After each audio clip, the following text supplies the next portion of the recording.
কোনো মুসলমানের কাছে যদি কোরবানির 3 দিন 10ই জিলহজ, 11ই জিলহজ, 12ই জিলহজ, মানে কোরবানি যেদিন হয় এটারই কয় 10ই জিলহজ। কোরবানি যেদিন হয় এটারে কি কয়?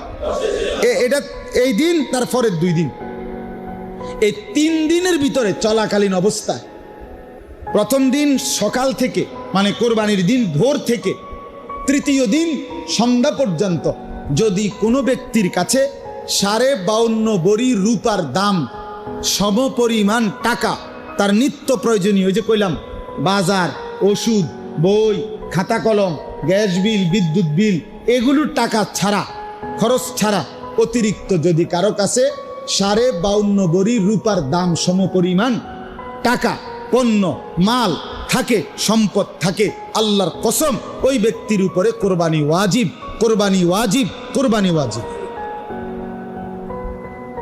আচ্ছা, তাইলে এইবার বলেন তো কি পরিমাণ মুসলমানের উপরে কোরবানি ওয়াজিব হয়? আমরা বানায় নিছি এগুলো বড় লোকে করবে, অথবা মন চাইলে আচ্ছা করো, কোরবানি করবে যখন মন হয়েছে করো।